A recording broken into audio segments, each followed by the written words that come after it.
መነኮሳት ሆነው የሚጠብቀን ፍርድ ምን አይነት እንደሆነ ለማሳሰብ የተነገረ ምሳሌ ነው። ሌላው ቀርቶ ደናግል የሚለው ቃል በጣም ከባድ ቃል ነው። ክርስቲያኖች የሥጋ ንጽህና ብቻ ላላቸው ሰዎች የሚነገር አይደለም። ድንግልም ነበረች የሚለውን ሲተረጉም ድግግሞሽ አይደለም። አንድንም ሰው ያልተመኘ ያልሴሰነች ያልረከሰች ስለነበረች ወንድ የማታውቅ ድንግልም ነበረች ተብሎ በሁለት አንቀጽ የተጻፈላት ለዚህ ነው ይላል። በምትሃት ክርስቶስ የተካደበትን ደብዳቤ የሰወረውን ጋኔን በጾም በሱባኤ አስገድዶ ወረቀቱን የተቀበለ ሙት ያስነሳው ባስልዮስ ከሴት ጋር አልተኛሁም ድንግል ግን አይደለሁም ይላል ባስልዮስ። ባስልዮስ እንዲህ ካለ እኛ ምን ልንል እንችላለን? ክርስቲያኖች ንስሐ ዘማዊውን ድንግል ታደርጋለችም ሲባል የሥጋው ድንግልና እንዳልሆነ የታወቀ ነው። አምስቱ ደናግል ሰነፎች ናቸው። ብዙ ጾም፣ ብዙ ስግደት፣ ብዙ ትሩፋት ሊኖራቸው ይችላል። ድንግልና ከነበራቸው እንኳ ግማሾቹ ወደ እግዚአብሔር መንግሥት ሳይገቡ ቀሩ ይላል። ያሳዝናል። ይህም ሁሉ ስለያዛችሁ ብቻ የምንጸድቅ እንዳይመስላችሁ። ፍቅር ባለመያዝ ግን ወደ ውጭ ወጥተው ተጣሉ። እግዚአብሔር እንደዚህ ከመሆን በቸርነቱ ይጠበቃል። ገብረ ሐካይ ባላንዱ መክሊት የተኮነነው ስለ ኃጢአት አይደለም። ክርስቲያኖች አድርግ የተባልከውን አድርግ አላባከንኩም ምንል ሰዎች አለ። ግን ደግሞ ጌታ አለ አላተረፍክበትም ደግሞ ተጨማሪ አለ። በመላእክት ልሳን ብናገር ፍቅር ከሌለኝ ከንቱ ነኝ። ሃይማኖት ቀልድ አይደለም። እኛ በሰፈርነው የጽድቅ መስፈሪያ ተመዝነን ጸድቀን አንገኝም። በእግዚአብሔር ፊት እንመዘናለን። መሐሪ ቸር ይቅርባይ ቢሆንም ለዝንጎች ደግሞ አይደለም፣ ለግዴለሾች አይደለም። በመላ ኢትዮጵያ ቤተክርስቲያን ያልፈሰሰ ቃል እግዚአብሔር የለም። ክርስቲያኖች ግን ለምን ፍቅር አጣን? ድህነትህ እንደወበዴ ችጋርህም ሰይፍ እንደታጠቀ ሰው ይመጣብሃል። እኔ እንደዚህ ነኝ ትል ይሆናል፣ ግን እያት ገብረ ጉንዳንም ደካማ ናት። ስንፍና ከባድ ኃጢአት ነው። ክርስቲያኖች ካህንም ቢሆን እየቀደሰ ጣዕም አይሰጠው። ምን አይነት አሁን እኔንስ እግዚአብሔር ይሰማኛል? ከሰባቱ ሁሉ የሚበልጥ ክፉ ኃጢአት ነው። ረፍት የለውም። አንዳንዱ ሰው ለምሳሌ መውራት መሳቅ ረፍት የለሽ። ሌላ ጊዜ ትዝ የማይለን ስራ ለነፍስ የሚጠቅማት ነገር ሲደረግ ትዝ ይለና ረፍት ያሳጣናል። ይሄ የቃትር ጋኔን በማንኛውም ሰዓት ያስቸግራል፣ ግን ከጧቱ 4 ሰዓት እስከ 10 ሰዓት ባለው የበለጠ ይሰለጥናል ይላሉ አባቶች። ለቅዳሴም ሲሆን ብድግ ብላችሁ ፊታችሁ እስኪ ትንሽ ልተኛ፣ እስኪ ትንሽ ሶሎሞን እንዳለው እዚህ መጽሐፍ ሰምረፍ ትንሽ ልረፍ፣ ትንሽ እንዲልሁን፣ እስኪ ቆይ ቄሶቹ ሳይከፍቱት ለምን ታስቸኩ አትበሉ። ክርስቲያኖች የምትሰሩበት መስሪያ ቤት አሰሪያችሁ የዚህ ዓለም ባለጸጋ ቢሆን ሃይማኖቱ ምንም ቢሆን ተግተህ ስራ። ክርስቲያን እንደ ሽኮኮች ያልበረቱ ብንሆንም በአንድ ጥበብ መዳን እንችላለን። ክርስቶስ የማይቆረጠም አለት ነው። ክርስቲያኖች መኝታው ላይ ሆኖ ወንድ ከሆነ ስለ ሴት፣ ሴት ስለሆነች ስለ ወንድ ያስባል። ድል የነሳው ዘንድ የክርስቶስም ኃይል ይሆናል። ክርስቲያኖች ሰይጣን እንዳይጨፈልቀን የሚያደርግ ጽኑ መሸሸጊያ አለት ስልጣነ ክህነት። ካህን ኃጢአተኛ ሊሆን ይችላል እንደኛ። ሁሉም ካህናት የእግዚአብሔር አይደሉም። ያልተገባው ክህነት የያዘው ሞልቷል። የታወቀ ነገር ነው።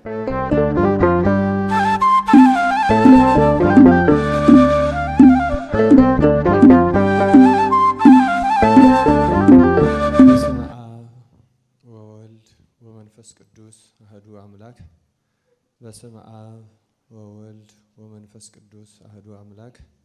በስመ አብ ወወልድ ወመንፈስ ቅዱስ አሐዱ አምላክ አሜን።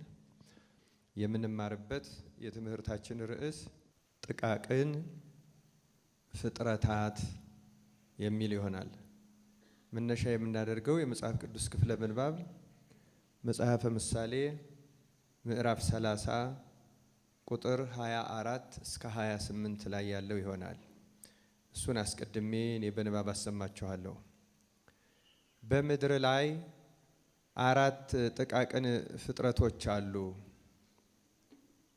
እነርሱ ግን እጅግ ጠቢባን ናቸው። ገብረ ጉንዳን ኃይል የሌላቸው ሕዝቦች ናቸው። ነገር ግን በበጋ መኗቸውን ይሰበስባሉ። ሽኮኮች ያልበረቱ ሕዝቦች ናቸው። ቤታቸውን ግን በቋጥኝ ድንጋይ ውስጥ ያደርጋሉ። አንበጣዎች ንጉሥ የላቸውም። ሁላቸው ግን በመልካም ሥርዓት ይሄዳሉ። እንሽላሊት በእጅ ይያዛል፣ በነገስታት ግቢ ግን ይኖራል ይላል። ስለ ቃሉ የአምላካችን የእግዚአብሔር ስሙ የተመሰገነ ይሁን። በተነበበልን ቅድም በጸሎተ ወንጌሉ እንደሰማችሁት ማቴዎስ ወንጌል ምዕራፍ 25 ቁጥር 31 ጀምሮ ነው የተነበበው። ባለፈው ሳምንት ደብረ ዘይት ብለን አክብረናል። የማቴዎስ ወንጌል ምዕራፍ 24 ተነቦልናል፣ ተተርጉሞልናል። የደብረ ዘይት መልእክቱ 3 ነው ባጭሩ ሲጠቃለል። ዋናው መልእክቱ ግን ክርስቶስ ዳግመኛ ይመጣል የሚል ነው። ሁለተኛው ዳግመኛ ሲመጣ ግን ይመጣል በሚለው ምክንያት የሚያሳስቱ ስላሉ አንደኛ፣ ሁለተኛ የሚመጣበትም እርግጠኛ መሆኑ አስቀድሞ እንዲታወቅ የመምጣቱ ምልክቶች ተዘርዝረዋል። የማቴዎስ ወንጌል ምዕራፍ 24 ላይ በሰፊው የተዘረዘሩት የመምጣቱ ምልክቶች ናቸው። ምልክቶቹ አንደኛ በእርግጠኝነት መምጫው እየቀረበ መሆኑን እንድናውቅ፣ ይልቁንም ደግሞ ከሐሰተኞች መምህራን፣ ከሐሰተኞች ነቢያት፣ ይልቁንም የእነርሱ አለቃ ከሚሆን ከሐሳዊ መሲህ እንድንጠበቅ አስቀድመው የሚያስጠነቅቁ ናቸው። ይሄ ሁሉ የተደረገበት ዋናው ምክንያት ደግሞ በየዘመኑ የሚነሳውን ትውልድ ለማዘጋጀት ነው። ቤተ ክርስቲያን የተመሰረተችበት አንዱ መሰረት ይሄ ነው። ክርስቲያን ምን ካላችሁ የክርስቶስ ዕለተ ምጽአት ነው። ምጽአት ባይኖር፣ ትንሣኤ ሙታን ባይኖር፣ ፍርድ ባይኖር፣ ዛሬ በጸሎተ ወንጌል ሲነበብ እንደሰማነው የቀኝ ቁመትና የግራ ቁመት ባይኖር ኖሮ ቤተ ክርስቲያን አትታነጽም። ምን ልናረግ እንቀድሳለን? ምን ልናረግ ሰዓታት ማህሌት እንቆማለን? ለምን እንጾማለን? ለምንስ ሃይማኖት ምግባር ያስፈልገናል? ስለዚህ ቤተ ክርስቲያን አንዱ መሰረቷ ትንሣኤው ወይም ምጽአቱ ነው። ትንሣኤ ባይኖር፣ ምጽአት ባይኖር፣ ትንሣኤ ሰጉባኤ ባይኖር፣ ፍርድ ባይኖር ይሄ ሁሉ ነገር አይኖርም ነበር። ስለዚህ ክርስቲያኖች ይሄ ሁሉ ነገር የኖረው ምጽአት ስላለ ነው። ለዚያ ነው ቤተ ክርስቲያን ለማዘጋጀት በዓመቱ በሙሉ ብትሰብከውን በተለዩ ቀናት ደግሞ እንደ ደብረ ዘይት እንደ ጳግሜ ባሉት ቀናት ደግሞ ሌሎቹም ሰንበታት እየተጠበቁ ምጽአቱ እርግጠኛ መሆኑንና የቤተ ክርስቲያን መሆኑን ሁልጊዜም ደግሞ በቅዳሴዋ በስብከቷ በጸሎቷ ሁሉ በጸሎት ሃይማኖት የጸሎት ማጠቃለያ በሆነው በጸሎት ሃይማኖት ሁልጊዜ ወንሴፎ ትንሣኤ ሙታን ወሕይወተ ዘይመጽእ ለዓለመ ዓለም የሙታንን ትንሣኤ ተስፋ እናደርጋለን፣ የሚመጣውንም ሕይወት። ምክንያቱም የሚመጣ ሕይወት አለ። የሚመጣ ሕይወት ባይኖርና እንደ እንስሳት ሞት ብቻ ጉዟችን የሚቋጨው ቢሆን ኖሮ ምንም ዝግጅት አያስፈልግም ነበር። ስለዚህ የወንጌሉ ዓላማ መዘጋጀት ነው። ይመጣል። በመምጣቱ ምክንያት እንዳትሳሳቱ፣ ምልክቶቹን ተጠንቀቁ፣ ፍርድ አለ፣ ተዘጋጁ ነው። አሁን በያዝነው ሳምንት በገብርኄር ራሱ የዚያ ማጠናከሪያ ነው። ገብርኄር የማቴዎስ ወንጌል ምዕራፍ 25 ሁለት ታሪኮች አሉት። ከታሪኩ በኋላ አሁን የተነበበልን የማጠቃለያ የዕለተ ምጽአቱ ማጠቃለያ የማቴዎስ ወንጌል ምዕራፍ 25 ቁጥር 31 ጀምሮ እስከ መጨረሻው ቁጥር ባለው ነው የሚጠቅመው። ክርስቲያኖች አስተውሉ እና ሁለቱን ታሪኮች ባጭሩ ማስታወስ ፈልጋለሁ። ለምን የገብርኄር ሳምንት ለየት ያለ መልእክቱ ክርስቲያኖችን በጥብቅ ለማዘጋጀት ከክርስቲያኖችም ደግሞ ጽድቅ ሰርተናል ብለን የምንታምን ሰዎችን አስተውሉ። ክርስቲያኖች ከክርስቲያኖችም ጽድቅ ሰርተናል ብለን እንምታለን። ለምሳሌ ማቴዎስ ወንጌል ምዕራፍ 25 ቁጥር 1 እስከ 13 ያለው ስለ 10 ደናግል ነው የሚናገረው። ክርስቲያኖች 10 ደናግል 10 መናኞች ምሳሌዎች ናቸው። 5ቱ ሰነፎች ናቸው፣ 5ቱ ብልሆች ናቸው። ክርስቲያኖች ተመልከቱ፣ ደናግል ሆነው መናኞች ሆነው መነኮሳት ሆነው የሚጠብቀን ፍርድ ምን አይነት እንደሆነ ለማሳሰብ የተነገረ ምሳሌ ነው። ሌላው ቀርቶ ደናግል የሚለው ቃል በጣም ከባድ ቃል ነው ክርስቲያኖች። ድንግል የሚለው ቃል ከባድ ቃል ነው። ትርጉሙ ከፍ ያለ ነው። ድንግል የሥጋ ንጽህና ብቻ ላላቸው ሰዎች የሚነገር አይደለም። ቅዱስ ዮሐንስ አፈወርቅ ኦሪት ዘፍጥረት ምዕራፍ 24 ርብቃ ለይስሐቅ የታጨችበትን ታሪክ ሲተረጉም ልጅቱም ወንድ የማታውቅ ድንግልም ነበረች የሚለውን ሲተረጉም ድግግሞሽ አይደለም። ወንድ የማታውቅ ያላት በሥጋዋ ክብረ ንጽህናዋን ያላጣች ያላደፈች ማለቱ ነው። ድንግል የተባለችው ግን ስለ ሕሊናዋ ነው። ሕሊናዋ ያልባዘነ አንድንም ሰው ያልተመኘ ያልሴሰነች ያልረከሰች ስለነበረች ወንድ የማታውቅ ድንግልም ነበረች ተብሎ በሁለት አንቀጽ የተጻፈላት ለዚህ ነው ይላል። ስለዚህ ድንግልና ሕሊናን ጭምር የሚያጠቃልል ስለሆነ ከባድ ቃል ነው። ክርስቲያኖች ታላቁ ቅዱሱ ሊቁ ቅዱስ ባስልዮስ አስገራሚ ተአምራትን ያደረገው በምትሃት ክርስቶስ የተካደበትን ደብዳቤ የሰወረውን ጋኔን በጾም በሱባኤ አስገድዶ ወረቀቱን የተቀበለ ከአንደበቱ የሚወጣው ቃለ እግዚአብሔር ተሐዋሳያትን ከማቃጠል በላይ ምእመናንን ሄዶ ሲዋሃዳቸው ቅዱስ ኤፍሬም አይቶ የመሰከረለት ባስልዮስ፣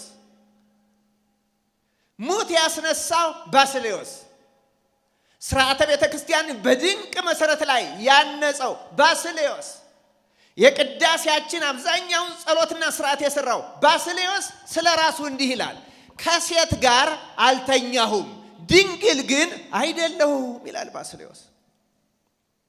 ባስልዮስ እንዲህ ካለ እኛ ምን ልንል እንችላለን? ክርስቲያኖች እዩት ወንጌሉን።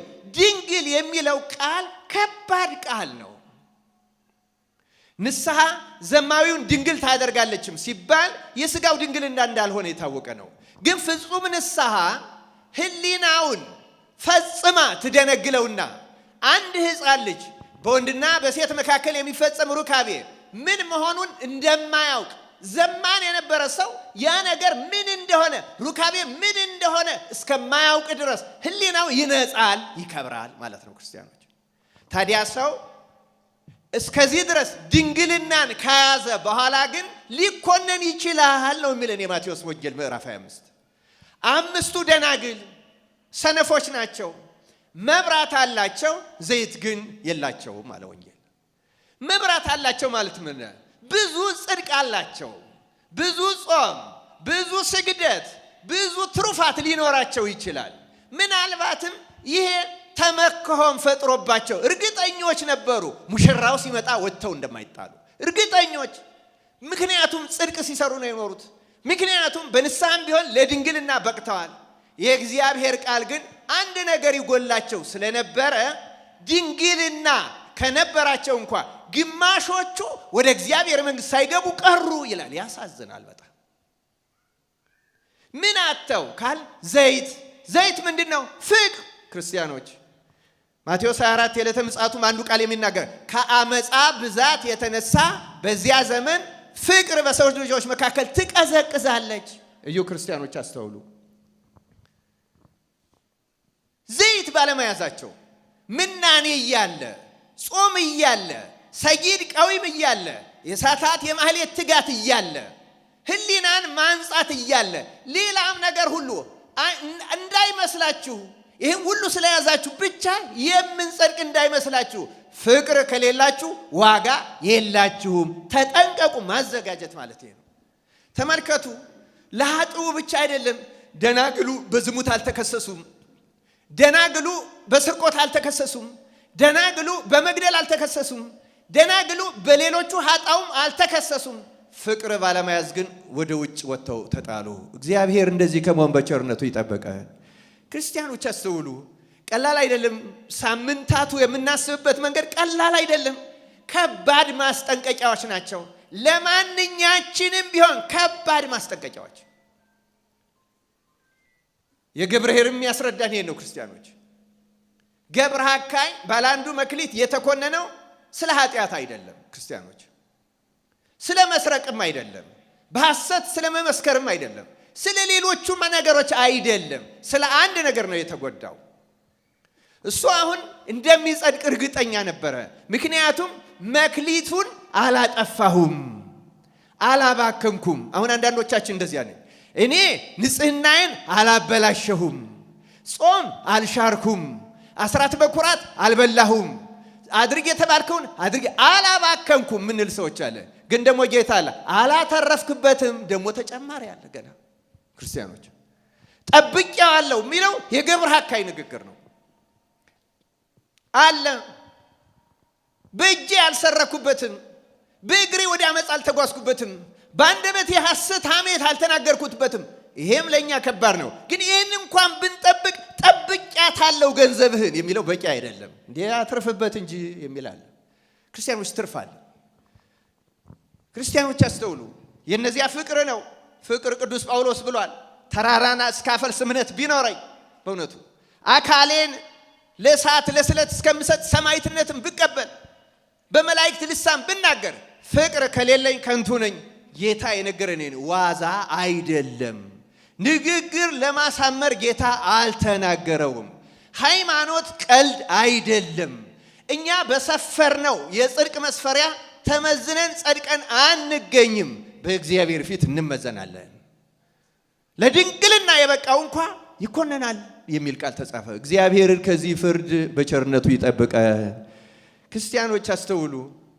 እነዚህ ነገሮች በሙሉ መዘጋጀትን ለማምጣት የእግዚአብሔር ፍርድ ቀልድ እንዳልሆነች፣ ፍርዱ እውነትና ትክክል እንደሆነች፣ መሐሪ ቸር ይቅርባይ ቢሆንም ለዝንጎች ደግሞ አይደለም፣ ለግዴለሾች አይደለም፣ ለተሳላቂዎች አይደለም፣ ለራሳቸው እንደ ፈሪሳውያን ጽድቃቸውን ሰፍረው በተቀመጡ እንደ አምስቱ ሰነፎች አይደለም። ክርስቲያኖች ጥንቃቄ ይፈልጋል፣ ዝግጅት ይፈልጋል። ክርስቲያኖች ለማንኛችንም እግዚአብሔር አምላክ ማስተዋሉን ይስጠን። ዛሬ የምንማርባቸው እኔ እንደ ርዕስ ያነሳዋቸውን ባጭር ነው ማቃ ጥቃቅኑን ፍጥረታት ያቀረብኩት በእነዚህ በአራቱ የምንማረው ለዚህ ነው። እነዚህ የመዘጋጀት ምሳሌዎች ናቸው። መፍቀሬ ጥበብ ሶሎሞን ስለ እነዚህ ፍጥረታት የተናገረውን አቡልዲስ የተባለ የሁለተኛው ክፍለ ዘመን የሮማ ሊቀ ጳጳስ የነበረ ታላቅ ሊቅ እኛ በሃይማኖት አበው የምናውቀው ስለ እነዚህ በተረጎመበት ድርሳኑ ካለው ተነስቼ አጭር መልእክቶች እንማራለን። ክርስቲያኖች እግዚአብሔር አይምሯችን ይክፈትልን፣ ቃሉን በህሊናችን ያሳድረብን።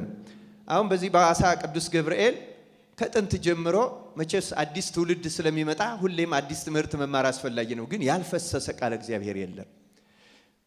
በመላ ኢትዮጵያ ቤተክርስቲያን ያልፈሰሰ ቃል እግዚአብሔር የለም። ክርስቲያኖች ግን ለምን ፍቅር አጣን? ክርስቲያኖች ለምን ምግባረ ሰናይ ተራቆን? እስኪ ይሄንን እንመርምረው እና አንዳንድ ጊዜ ክርስቲያኖች በደንብ ማስተዋል አስፈላጊ ነው። እግዚአብሔር እንድናስተውል ይርዳን።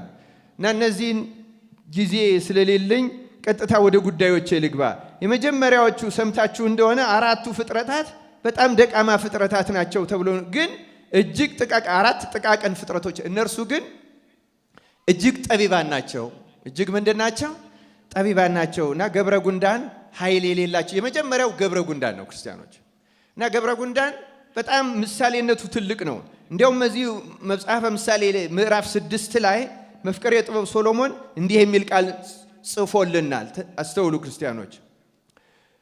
ገብረ ጉንዳን የትጋት ምሳሌ ስለሆነ የመዘጋጀት ምሳሌ ስለሆነ ለዓይንህ እንቅልፍን ለሽፋሽፍቶችህም እንጉልቻን አትስጥ። ተመልከቱ። ለዓይንህ እንቅልፍን ለሽፋሽፍቶችህም እንጉልቻን አትስጥ።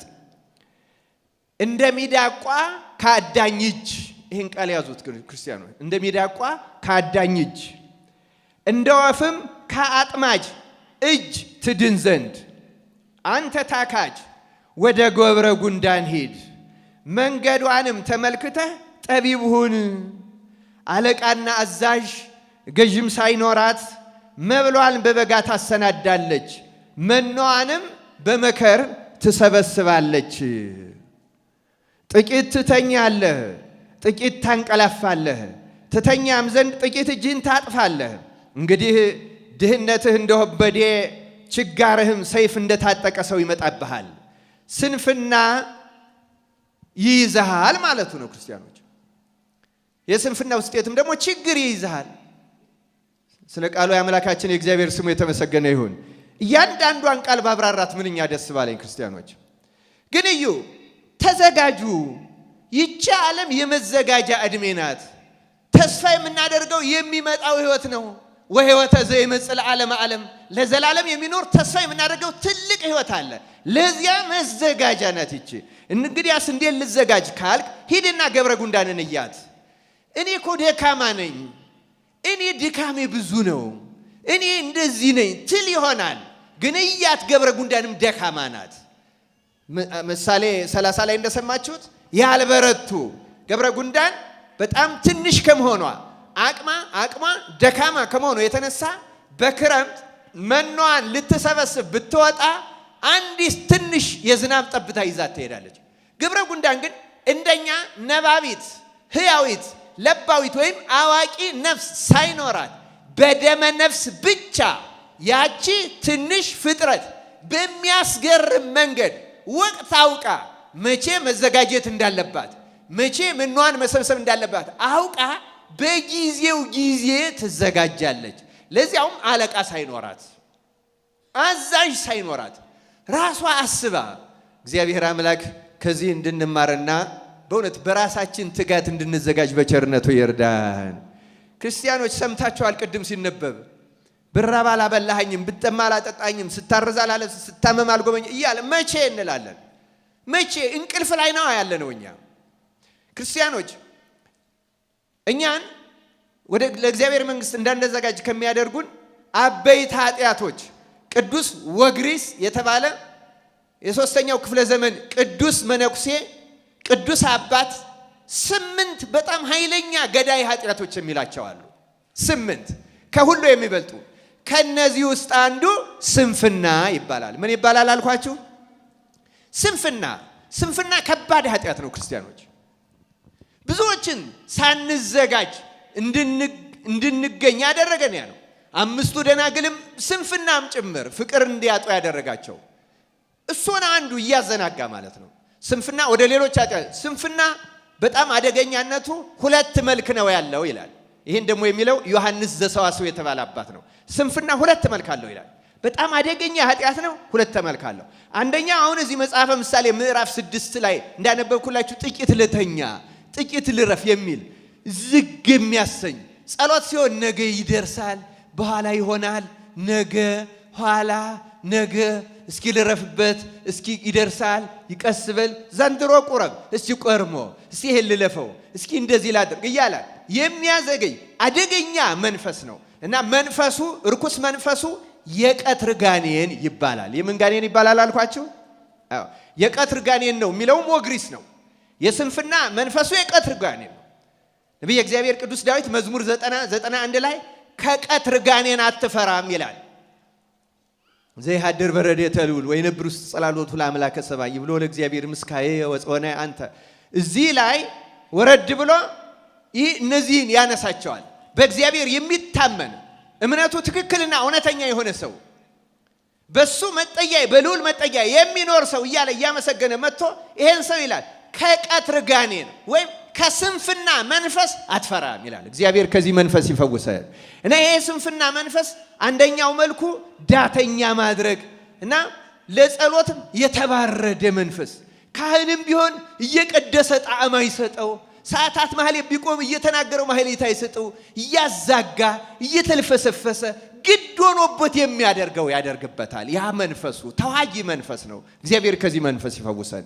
እና ወደ መጨረሻም ተስፋ መቆረጥ ያመጣል። ይሄኛው ምን አይነት አሁን እኔንስ እግዚአብሔር ይሰማኛል፣ አሁን እንዲሆኝ እጸድቃለሁ እያለ ደግሞ ተስፋ መቆረጥን ይጨምርበታል። ተስፋ መቆረጥ ከ8ቱ ኃጢአቶች ነው፣ ግን ከ7ቱ ሁሉ የሚበልጥ ክፉ ኃጢአት ነው።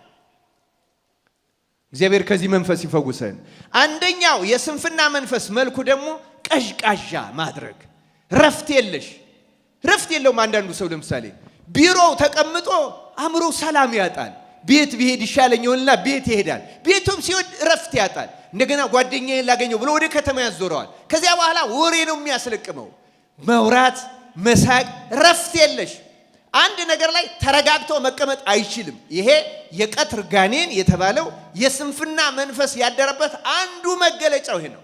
አንዳንዶችን ዘገምተኛ ያደርጋል፣ አንዳንዶችን ቀዥቃዣ፣ ረፍት የለሽ። አሁን ጸሎተ ቅዳሴ ሆኖ ረፍት የማይኖረን ሰዎች አሉ። እዚህ ሌላ ጊዜ ትዝ የማይለን ስራ ለነፍስ የሚጠቅማት ነገር ሲደረግ ትዝ ይለናል፣ ረፍት ያሳጣናል። እግዚአብሔር ከዚህ ክፉ መንፈስ በቸርነቱ ይፈውሰን። ክርስቲያኖች ከገብረ ጉንዳን ተማሩ፣ ተዘጋጁ። በበጋ እሷ መኗን እንደምትሰበሰብ እናንተም ደግሞ ይለናል ነቢየ እግዚአብሔር ዳዊት። ክርስቲያኖች እና ገብረ ጉንዳን በሁለት መንገድ አብነት ናት። አንደኛ ጊዜዋን ታውቃለች፣ ሁለተኛ ትጉ ነች። ክርስቲያኖች በሰዓታቸው መስራት አለባቸው፣ ትጉዎች መሆን አለበት። ክርስቲያኖች ለዛ ነው አሁን ለመነኮሳት በተለይ በገዳማት ወይ መጽሐፍትን መመልከት ወይ ስራ መስራት ወይ ጸሎት መጸለይ ያለበት። ከዚህ ውጭ የሆነ ሰው መገኘት የለበት። ምክንያቱም የስንፍና መንፈስ ያድርበታል። ይሄ የቀትር ጋኔን በማንኛውም ሰዓት ያስቸግራል፣ ግን ከጧቱ 4 ሰዓት እስከ 10 ሰዓት ባለው የበለጠ ይሰለጥናል ይላሉ አባቶች። ከ4 ሰዓት እስከ 10 ሰዓት ቀን ላይ ማለት በማንኛውም ሰዓት ይሰለጥናል። በዚህ ጊዜ ደግሞ የበለጠ ይሰለጥናል። ትጉዎች ግን ያመልጦታል። ክርስቲያኖች ብድግ ማለት መፍትሄው እሱ ነው። ትጋት ለቅዳሴም ሲሆን ብድግ ብላችሁ ፊታችሁ እስኪ ትንሽ ልተኛ፣ እስኪ ትንሽ ሶሎሞን እንዳለው እዚህ መጽሐፍ ሰምረብ ትንሽ ልረፍ፣ ትንሽ እንዲልሁን፣ እስኪ ቆይ ቄሶቹ ሳይከፍቱት ለምን ታስቸኩ አትበሉ። ክርስቲያኖች ከነቃችሁ ብድግ በሉ። ይህን መንፈስ አማትባ አሸንፉት። አማትበን አሸንፈ ነው በትጋት ነቅተን ተግተን መተን እግዚአብሔር ለማገልገል ያብቃን። ክርስቲያኖች እንደ ገብረ ጉንዳን ትጋት እንዲሰጠን እግዚአብሔር በቸርነቱ ይርዳን። አንድ ቃል ብቻ ስለ ትጋት ጠቅሼ አልፋለሁ። በእውነቱ ይሄ ጊዜ ስለሌለኝ ብዙዎቹን መዘርዘር አልችልም። እንዲህ ይላል መጽሐፈ ምሳሌ ምዕራፍ 12 ቁጥር 27 ላይ መፍቀሬ ጥበብ ሰሎሞን ለሰው የከበረ ሀብቱ ትጋት ነው ይላል። ለሰው የከበረ ሀብቱ ምንድን ነው አለ? ትጋት። ክርስትና ትጋት ነው። ክርስቲያኖች የምትሰሩበት መስሪያ ቤት አሰሪያችሁ የዚህ ዓለም ባለጸጋ ቢሆን ሃይማኖቱ ምንም ቢሆን ተግተህ ስራ። ክርስቲያን እንደ ዮሴፍ ተግተህ ስራ። ዮሴፍ ጲጥፋራን ሃይማኖቱ ሃይማኖት አይደለም፣ አገሩ አገሬ አይደለም፣ ደሞም እኔ ሰርቼ የምጠቀምበት አይደለም ብሎ ሳይሰንፍ አገልግሎት በኋላ እንደተጠቀመው ተግተን ብንሰራ እንጠቀማለን። አትመቅኙ፣ አሰሪዎቻችሁንም አትመቅኙ። ክርስቲያኖች ያለ ምቀኝነት በትጋት መስራት መጽሐፍ ቅዱሳዊ ነው። ክርስቲያን መንፈሱ ነፃ ነው፣ በሌሎች መንፈስ አይያዝም። እግዚአብሔር አምላክ እንዲህ እንድንተጋ በቸርነቱ ይርዳን።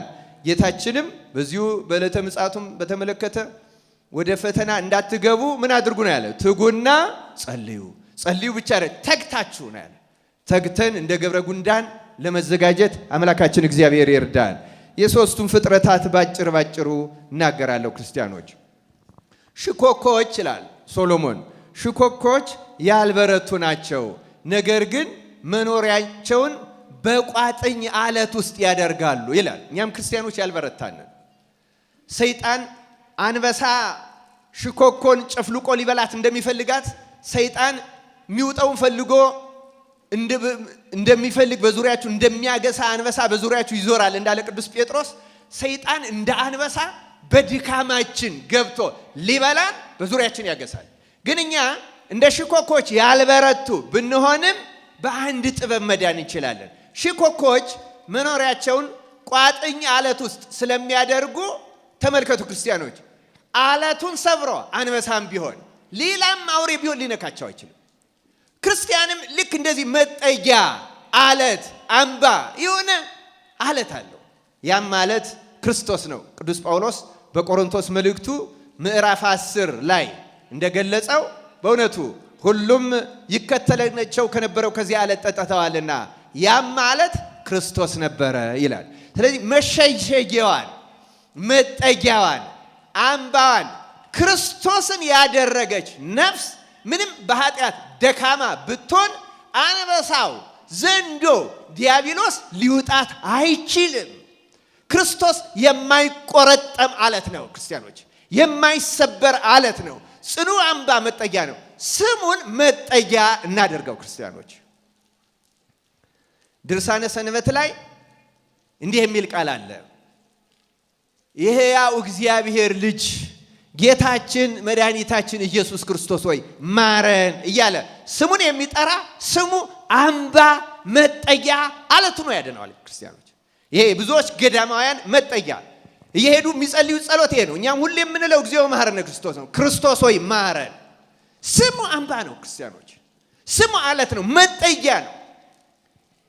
ኃጢአት አሁን ሲያስቸግረን ክርስቲያኖች፣ አንድ ሰው ለምሳሌ ዝሙትን እንቅልፍ ያባብሰዋል። እንቅልፍ የሚወድ ሰው መኝታ ካበዛ መኝታው ላይ ሆኖ ወንድ ከሆነ ስለ ሴት፣ ሴት ከሆነች ስለ ወንድ ያስባል።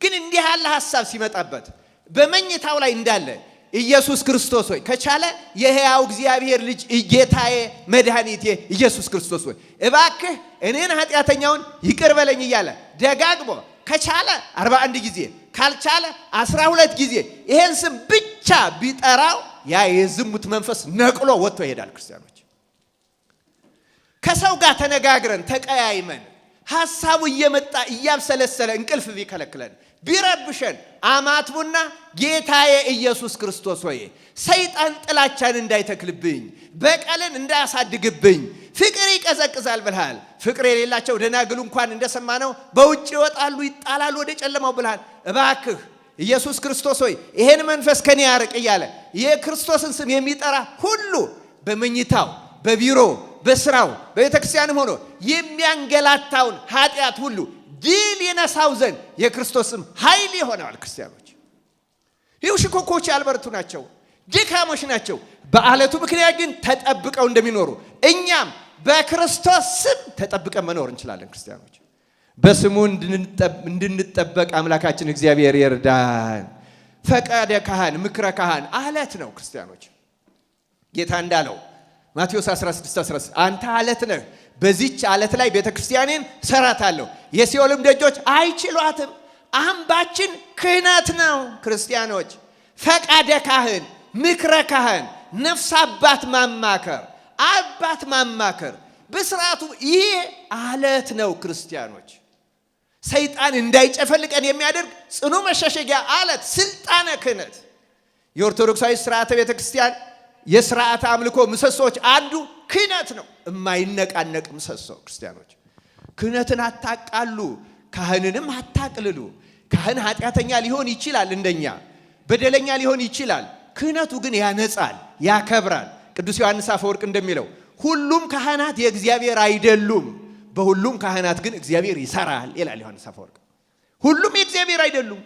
ያልተገባው ክህነት የያዘው ሞልቷል፣ የታወቀ ነገር ነው። በሁሉም ግን እግዚአብሔር ደግሞ ይሰራል። ክርስቲያን ማን ይሰራል? ተናገሩ። ማን ይሰራል? ከዚያ ውጭ ግን እንኳን በካህን በማንም አትፍረዱ የሚል ቃል አለ። እንዳይፈረድባችሁ ምን አታድርጉ? አትፍረዱ። እንኳን በካህን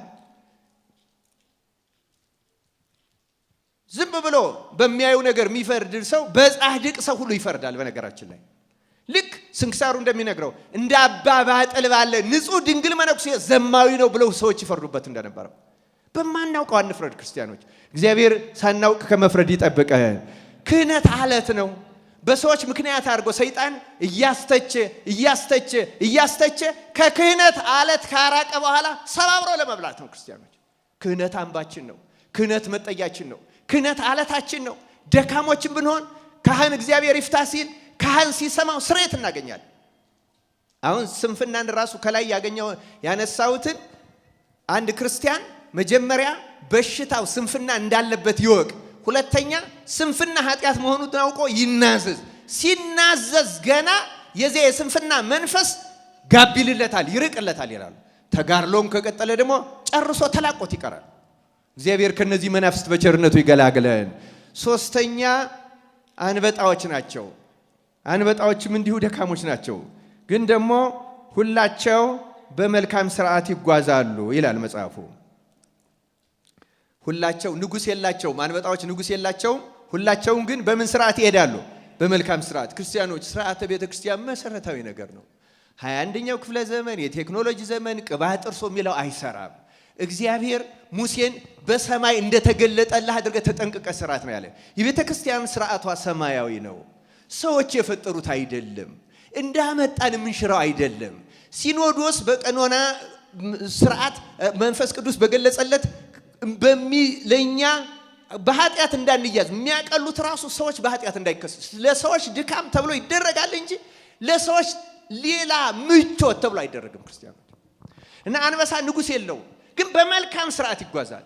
ተመልከቱ፣ አንበሳ አንበጣ እኛ ግን ሰው ሆነን እንደ መላእክት አዋቂ አእምሮ ተሰጥቶን የመላእክትን ሕግ ተምረን ክርስቶስ ራሱ ወርዶ አስተምሮን አስደናቂ ትርጓሜ ትምህርት ተሰጥቶን በጣም ብዙ ስርዓት ተጽፎልን ልክ እንደ አሕዛብ እንደማያውቁ ሰዎች ስርዓት አልበኞች ሆነ። እግዚአብሔር ከዚህ በሽታ ይፈውሰን። ክርስቲያኖች ስርዓተ ቤተ ክርስቲያን እናክብር፣ በስርዓት እንመላለስ። ካህናትም ምእመናንም እርግጥ በእኛ ዘመን ስርዓተ ቤተ ክርስቲያን በጣም የሚዳፈረው ካህን ነው። ሁሉም ካህናት አይደሉም፣ ብዙዎቻችን ግን እንዳፈራለን። እንዲያው መቼስ የቄስ ልጅ እግዚአብሔር አጎቱ ይመስለዋል ይባላል። አሁን ግን ቄስ ራሱ አንዳንዱ ቄስ ራሱ የእግዚአብሔር ትንሽ ወንድም ነው የሚመስለው ሰው አለ። በእውነቱ እግዚአብሔር ከበሽታችን ይፈውሰን። አንዳፈረው። የእግዚአብሔር ቤት እሳት ናት።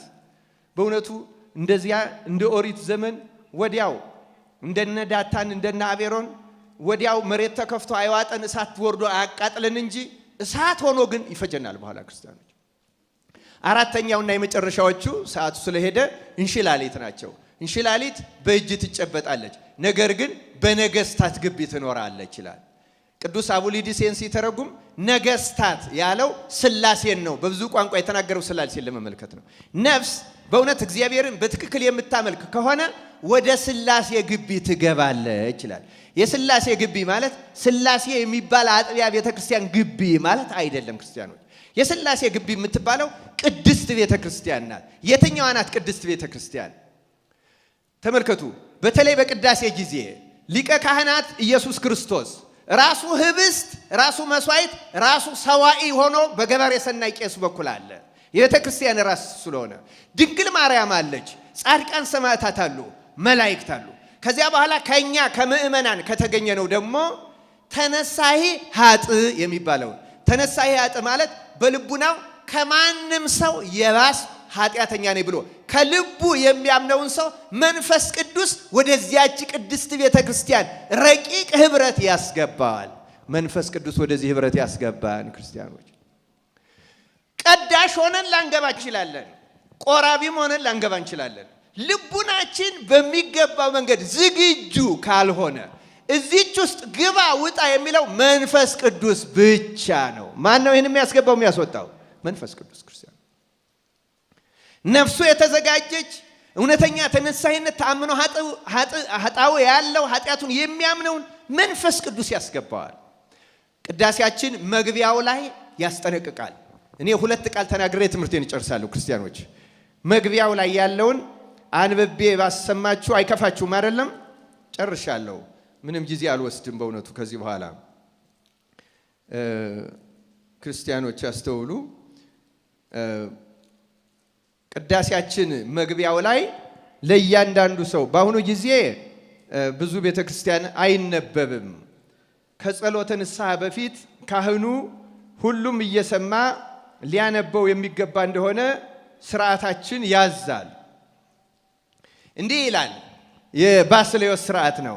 አንድ አምላክ በሆነ በአብ በወልድ በመንፈስ ቅዱስ ስም ለቄስና ለዲያቆን ለሕዝቡም ሁሉ የሚገባ በየጊዜውም ሁሉ ሊሰሩት የሚገባ የቅዳሴ ስርዓት ይህ ነው።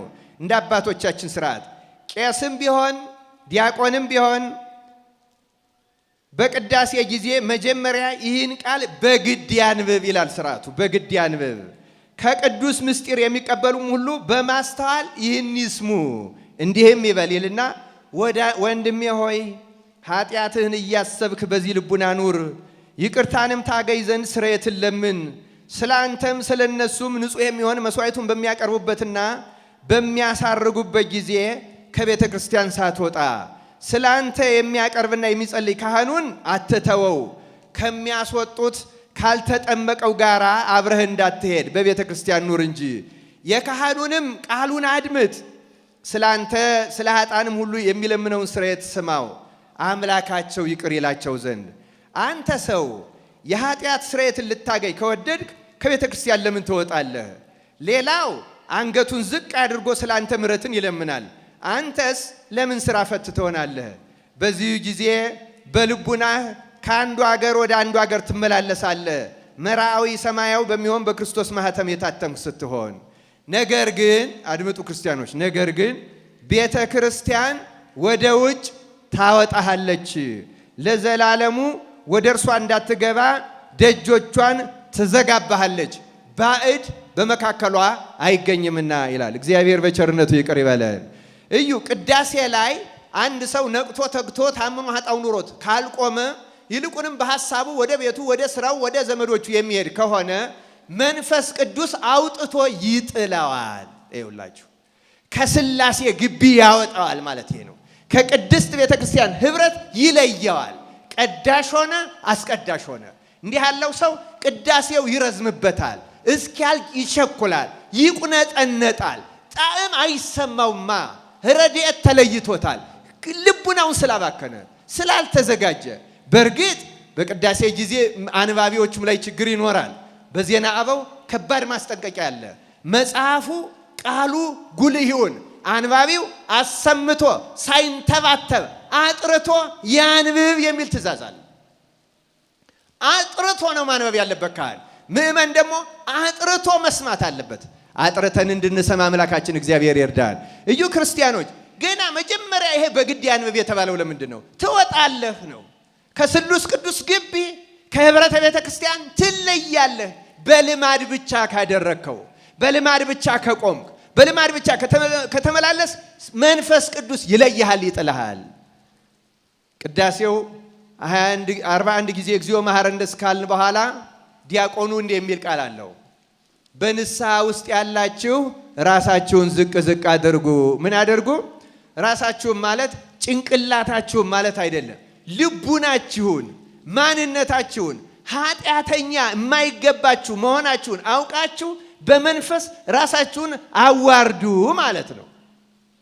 የዚያ ጊዜ ካህኑ ፊቱን ወደ ሕዝቡ ዘወር ያደርግና ትልቅ የምልጃ ጸሎት ይማልድልናል። እንዲህ እያለ ቃል በቃል አልናገረውም። አቤቱ ጌታችን አምላካችን መድኃኒታችን ኢየሱስ ክርስቶስ ሆይ የቀደመ በከበረ ደም ፈሳሽነት የቀደመ በንስሐ ወዳሉት ወገኖች ተመልከት። የቀደመ በደላቸውንም ይቅር በልላቸው፣ አስተስርይላቸው። ወደ ቅድስት ቤተ ክርስቲያንም ጨምራቸው፣ አንድ አድርጋቸው ይላል። ወደ ቅድስት ቤተ ክርስቲያን ምን አድርጋቸው? ጨምራቸው። አያችሁ፣ ወደ ሥላሴ ግቢ መግባት ማለት ያ ነው። የሚያደርገው ክርስቶስ ነው።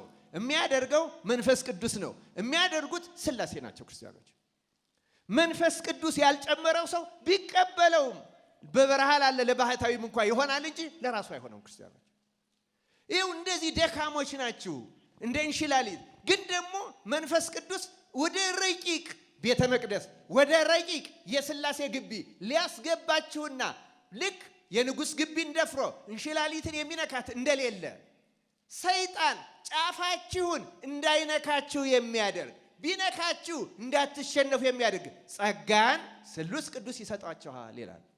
እግዚአብሔር እንዲህ ያለውን ጸጋ ያደለን። የተወደዳችሁ የእግዚአብሔር ቤተሰቦች ጌታ ይመጣል፣ በሁላችንም ላይ ይፈርዳል። እንደሰማችሁት ደግሞ በአማኞች ላይ የጸና ፍርድ አለው። በአገልጋዮቹ መክሊት በተሰጣቸው ላይ መክሊቱ ሌላ ይምሰላችሁ ክርስቲያን ሕዋሳቶቻችን ናቸው። ሕዋሳቶቻ ዋናው መክሊቶቻችን ማለት ገንዘብ የተሰጠው አለ፣ እውቀት የተሰጠው አለ፣ ሌላም ብዙ መክሊት የተሰጠው አለ። የመጀመሪያው ለሁሉም የተሰጠው ግን አካል ዘያክል የሚበቃ ሕዋስ አይምሮ፣ ይሄ ያልተሰጠው የለም። ይፈረድብናል። ክርስቲያኖች ተዘጋጅተን እንድንጠብቀው አምላካችን እግዚአብሔር ይርዳን። ይቆየን። ወስብሐት ለእግዚአብሔር።